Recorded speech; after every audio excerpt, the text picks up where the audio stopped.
last month we had some amazing horror films that released. We had Obsession and we had Hokum. We even had Backrooms, which a lot of people really enjoyed. Today, I'm going to give you my top 10 horror films released in the 2020s thus far. I did a video of this when I first started this channel last year. This is my updated version for 2026. Before I dive in, if you would, subscribe, like button, hit the bell. Comment down below, what are your 10 favorite horror films that were released in the 2020s? This list was hard. This list took me probably 3 days to fully find the 10 movies, and then several hours to fully find what I want number 1, what I want 10, and everything in between. So I am a massive horror movie guy. This has been an astonishing, not only year for horror, but decade for horror. So obviously very excited to share this list. Again, different background, and that is because of the flooding and the mold in my old studio. Yay! With that said, my number 10 is Abigail, a movie that I kind of considered not putting on this list because I didn't fully know if it would be, if it's fully classified as a horror. I get that it has horror elements, it full on, has the blood, the gore, it's about vampires. I just didn't know if it fully categorized, because higher on this list we have some depressing, disturbing movies. And here, we just got a fun, schlocky movie. But that's also kind of why horror is one of the most interesting genres in all of film. Because you can have something like Abigail, which is just an insanely fun, goofy schlock fest. And then you can have something like, Longlegs later on this list. So, Abigail, I have a lot of fun with, in case you can't tell. I think the cast here, absolutely phenomenal. You got Melissa Barrera in here, that obviously, all that drama with the Scream movies and such, she's great as she is in the Scream movies. She's a lot of fun here. You got people like Katherine Newton, who is still a lot of fun. It's Katherine Newton, for goodness sake. She's obviously going to be fun. Kevin Durand, hilarious in this movie. Dan Stevens, for the most part, I like his character, despite my major flaw being what they do with him in the third act. I'll talk about that here in a minute. But, yeah, so the cast is great. They all have great interactions with each other. I believe it's Alicia Wire that plays Abigail, and she is great. This movie is quite hilarious. Like I said, the interactions between everybody with one another is so fun, and it brings a lot of humor into the movie from that. All the action sequences, all the sequences of vampires doing their thing is a blast. It takes probably about an hour to full on get into the Abigail going crazy and attacking them stuff. But it's an hour that works, like I said, because you have a great cast with characters that you have fun hanging out with and an interesting lore. So when it's not doing the Abigail going crazy vampire chaos happening, you are fully invested because you're having such a good time with these characters and the story that the movie's telling. I do think the third act kind of loses me a little bit, despite it being still a lot of fun. The vampire stuff when, Dan Stevens turns into a vampire, kind of ridiculous, and, you gotta team up with Abigail, who's the antagonist throughout the whole movie, and all of a sudden, Abigail's really a good character now, a good guy. It's just really dumb. And, we even kind of do a redemptive sequence in the end of the movie, where she's just like, hey, I like you, you're my friend now, I didn't try to kill you earlier. It's what are we doing? This is incredibly stupid. Despite that, I still have a blast with this movie. It just can't figure out the full landing perfectly for me. Number 9, we're going with my personal favorite Jordan Peele movie that is very controversial. I'm going with Nope.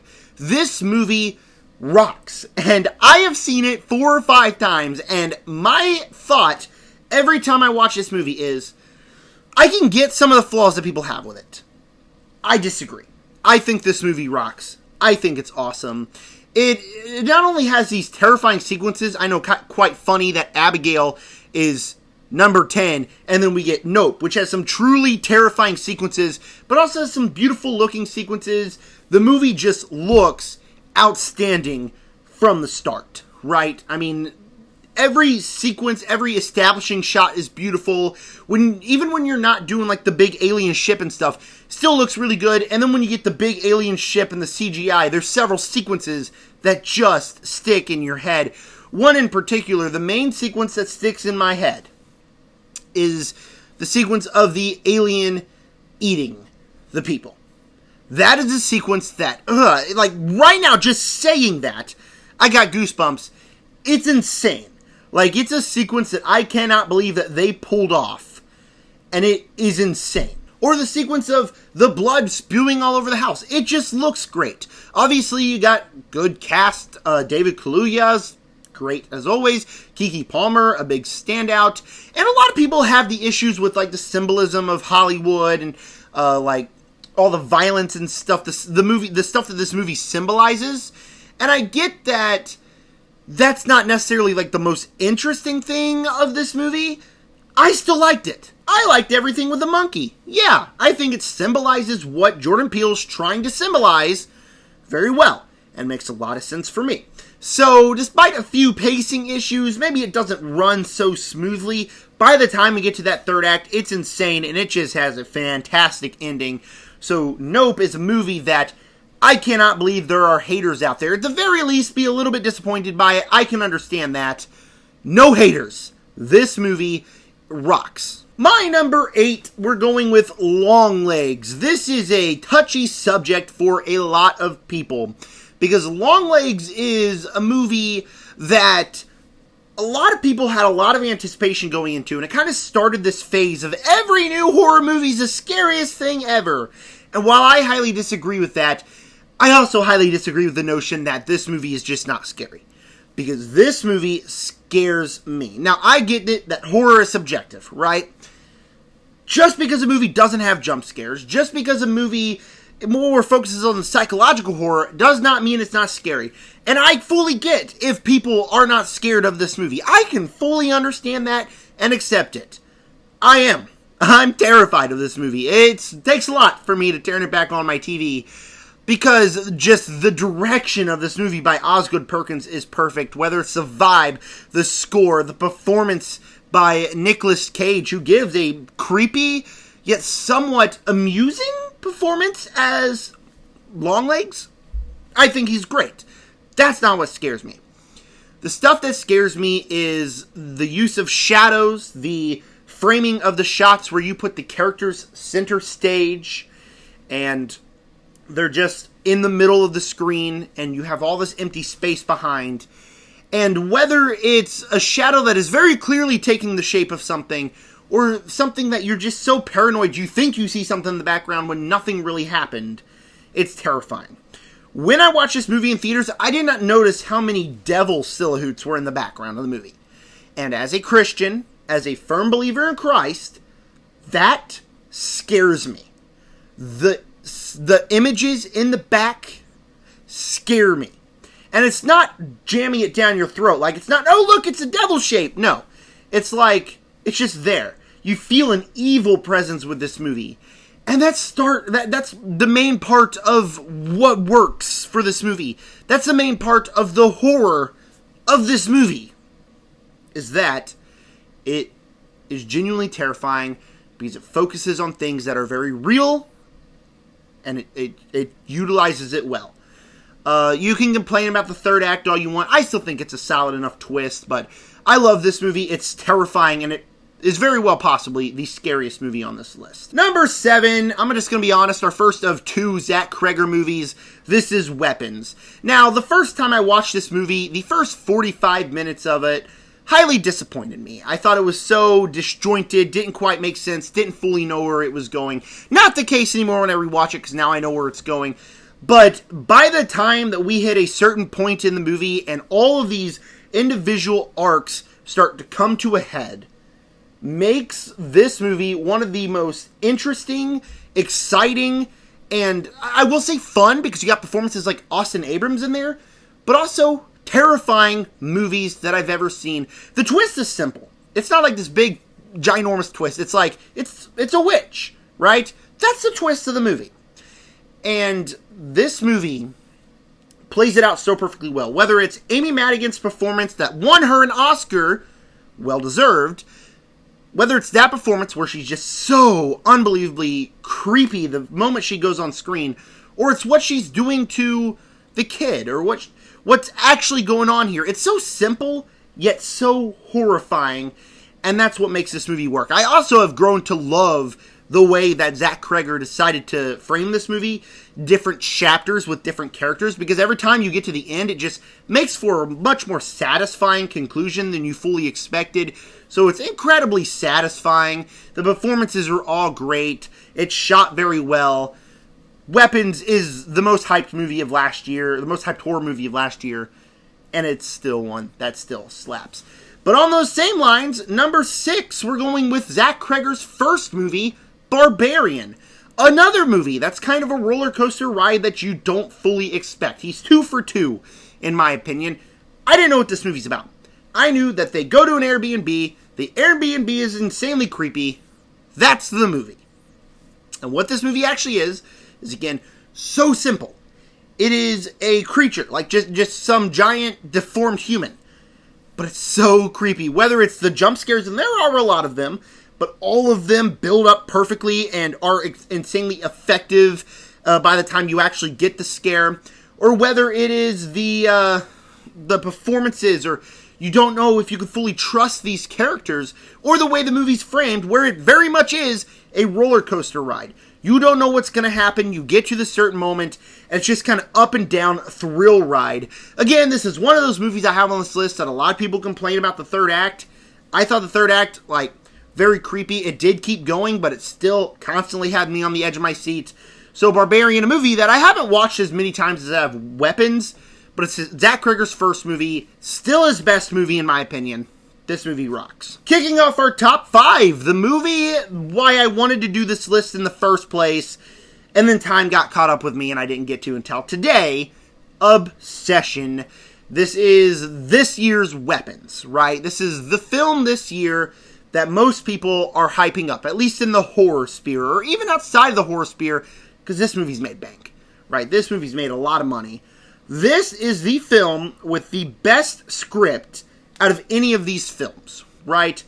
Where it's not necessarily a movie with all these jump scares, even though there are quite a few jump scares in this movie, but it's a movie that is such a psychological, almost torturous experiment to the senses, right? Whether it's the sound, whether it's the visuals, it is just incredibly creepy from start to finish. The main thing here is Indy Navarrette's performance, right? She is absolutely freaking insane in this movie. If you haven't seen this movie and you've heard people be like, oh, she's great, and then you walk into this movie and you think, okay, from the very beginning, oh, okay, she's okay. You're not prepared for where this goes in the back half of the movie. It is insane. It is absolutely insane. Genuinely terrifying stuff. And it's more the psychological experience that you know that this is a person that's trapped here. This is kind of an allegory for sexual abuse and all that kind of stuff, where she's very much trapped in this relationship when she can't get out. And by Bear, who there's been an interesting discussion, and I feel like, especially after my second viewing, if you walk out of this movie and you don't feel that Bear is the true villain here, I don't know what movie you watched. Because the stuff he does is vile. Numerous sequences, whether it's the sequence where he's on the phone or when he's walking out of the house and this conversation's terrifying. Michael Johnston also gives a great performance, and he's definitely overshadowed by Indy Navarrete. But still, great performances, great meaning, very psychological, very edge-of-your-seat scares as well. This movie is genuinely scary. Again, whether it's the audio, the visuals, it's all perfect. By the time we get to the third act of this movie, it genuinely turns into just this terrifying joyride. You're on the edge of your seat. I will say, I was a bit exhausted each time by the time the movie ended, but I actually think that helps the experience of the movie, where you just feel like you're just trapped this whole time, just like Nikki is in the movie, and you just constantly want to get away from it, and you're rooting for this ending. And it's a good ending, while at the same time just being so devastating and soul-crushing. So, First movie by Curry Barker. Yeah. Give me more. I want the next Curry Barker film right now. I'm super excited, and this movie comes out on digital very soon. Cannot wait to give it a rewatch. Number 4, Smile 2. The longest time, some of the most scared I was walking out of a film in a long time. And that's kind of bizarre, because this isn't necessarily a movie like Obsession, where it's so psychological and the script is just so perfect. This is a movie that has plenty of jump scares, that has plenty of the typical horror stuff. Obviously, you got Naomi Scott, who's giving this fantastic performance, but it's not like a psychological movie like Longlegs, Nope, any of that. It's more of it's more of a blockbuster of a horror film, if that makes sense. Like, it's part of a franchise. It's a sequel, and yet this film just scared me. Whether it's the smile creatures that are just really creepy and able to get under your skin, or it's the lore, or it's the set pieces. All the set pieces are builded out perfectly. Every single one just gets you on the edge of your seat. And a lot of people have problems with the movie, that it constantly subverts your expectations, and every single scene you don't fully know if, like, that's actually what's happening, or if they're subverting your expectations again. And I somewhat get that. I love having the rug swept under my feet numerous times during a film. So, during this one, constantly not knowing what's going to happen next, constantly having the rugs swept under my feet is great. And then we get the ending, where a lot of people were like, oh, okay, it's not really like that good of an ending, it's kind of predictable. I thought it was terrifying. I think the smile creature is great, and made me instantly want a Smile 3. But the thing is, this movie's scary. Like, it's just a creature that's creepy, a concept that's creepy, and a story that was constantly investing. Before I give you my top 3, if you would, go down below, subscribe, hit the like button, hit the bell, comment down below, what are your opinions on my list? And most importantly, what is your list? That's the most important thing. I want to know, what are your top 10 favorite horror movies of the 2020s? And if 10's too much, give me what are some of your favorites. This video doesn't work without your conversation down below. With that said, number 3 is The Long Walk. Now, this is one that I struggled putting in this list. Again, because, quite like Abigail, I don't fully classify this as horror as much as I would classify something like Nope or Obsession or Barbarian as horror. This is more of a dystopian thriller. This is, I included it because it's got some horror elements. This was my favorite film from last year, and for some reason I got another film that released last year above it that I'll explain here in a minute. I love this movie. It's a movie that came out at the right time, where when this movie came out, everybody was at each other's throats. There was a certain political thing that happened where, like, all I was seeing was negativity on the internet, negativity in real life, and then we get this movie released, and it's about finding friendship in the darkest times in the world. And I thought that was really effective. And I thought it was quite emotional, and I thought it was handled very well. Where not only is this cast just insane. I mean, you got Cooper Hoffman in here, who is just great as our lead. You got people like Mark Hamill, who is great as a villain. Ben Wang in the supporting cast. Charlie Plummer. Great cast from start to finish. The big standout obviously being David Johnson, who popped in Alien Romulus a couple years ago, and you know, he was in this movie. Every time he pops up in something, he's definitely going to be on my radar because he's phenomenal here. But like I said, the main theme of this movie is finding friendship, and the entire movie is them walking and people getting killed, but they're walking. There's not like any big action set pieces, not like anything insane. It just, you have the constant stress because, like I said, all they're doing is walking. What happens when you keep walking for day after day after day? Right? You have that constant stress that something's going to go wrong. This movie, I say Cooper Hoffman's the main character, but there's so many main characters that you do not know who's going to live or who dies. You can point out the people that are going to die that you know, but you don't know who's going to be the last person standing or how this movie ends. And overall, by the time we got to the ending, I thought it was just incredibly satisfying. I thought it had the right emotions, the ending that I fully did not expect to see coming, and it made me cry. So, a movie that came out at the right time with just a phenomenal cast that manages to be constantly entertaining with the right themes, stressful sequences, and just so bleak, but so hopeful at the same time. My runner-up is Sinners, the other film that released last year that I put The Long Walk ahead of it in my yearly ranking. This is a film last year that I watched the most in theaters, that I watched the most at home. And this is a film that I think is a little bit more important to the horror genre than The Long Walk is for certain reasons.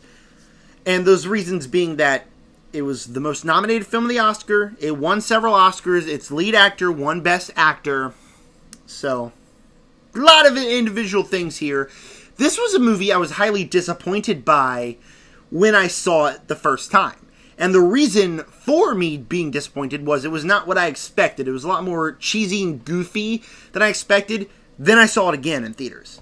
And then it fully clicked with me. I was like, this is awesome. And every single rewatch was just like, this is awesome. This is great. It's a film directed by Ryan Coogler. His first horror movie. He did the Black Panther movies. He did the Creed movies. All those movies that I really enjoyed to love. And then he did this movie, which is a vampire movie set in the 1930s, 1940s, somewhere around there, I believe. And it's awesome. The first hour of this film, I think, is the most compelling part when you're just hanging out with these characters, seeing this world, following these characters and the emotions and arcs that they go through. Michael B. Jordan playing dual roles is absolutely phenomenal, as you full on expect. It's Michael B. Jordan. Come on, man. But each character that he plays feels like a different person. You get Haley Steinfeld in here, who is great. Miles Keaton is like one of the biggest young actor breakouts that I've ever seen. Never heard of him before this movie. Now everything he's in is going to be on my radar. I thought he was so good in this movie. Jack O'Connell also got on my radar through this movie, playing Remick the Vampire. He was also in 28 Years Later, The Bone Temple, that he gave a phenomenal performance as a villain in there. You got people like Delroy Lindo, who is kind of comedic relief, but at the same time is a character with so much meaning. And it's just a great story. It's a great story. I will say it was a little bit unnerving at first because I didn't fully expect it to do the campy vampire stuff. But like on subsequent rewatches, the first hour is peak stuff. Then the last hour is like actual good vampire campy action stuff. That's fun. It's not as compelling as the first half of the movie, but it's still fun and has great action sequences. And then you get some sequences in the ending that are just emotional and really effective for this movie. So that's what I gotta say, is that this movie's incredibly rewatchable. I could rewatch it every day for the rest of my life. I always gave it 4.5 stars because of some pacing issues until very recently when I saw it on the Oscar Marathon, where I finally gave it 5 stars. Plus, it just looks great. It's shot great. The aspect ratios are insane. So that is something that holds it up there as well. But my number one, my favorite horror movie of the 2020s, and what has been my favorite horror movie and favorite movie in general of the 2020s for years, since 2023, Talk to Me. I love this movie. No other way to put it. It's a movie that's so bleak, so depressing, that every time I watch it, I just feel so icky, but at the same time, it just works. It's a movie about screwing around and finding out, right? It's these kids playing around with a demon hand. And at first, it kind of seems innocent, it's as a joke, but it just gets so bleak and disturbing the longer the movie goes on.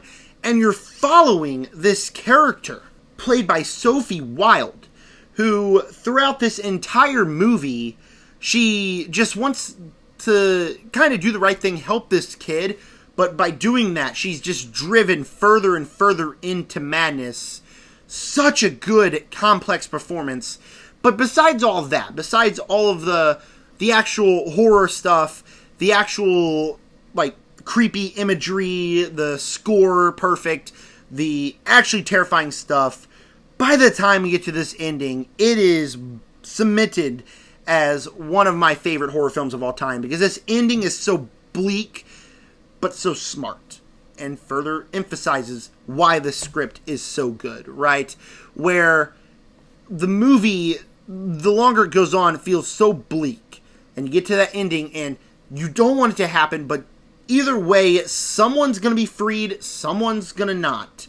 And by the time you get to the ending and the final reveal, the final scene, it's so satisfying. So a movie that is just so hard to watch, but it's so done perfectly because of how genuinely terrifying it is and how satisfying it can be, while also just being bleak and depressing. Kind of like Obsession, a good ending, but a depressing ending. And it got the Filippo brothers on my watch.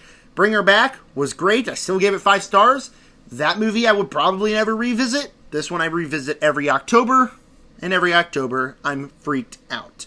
Alright, that was my top 10 horror films of the 2020s. Thank you guys for clicking on this video. What are your top 10 horror films of the 2020s? Tell me in the comment section. With that said, subscribe.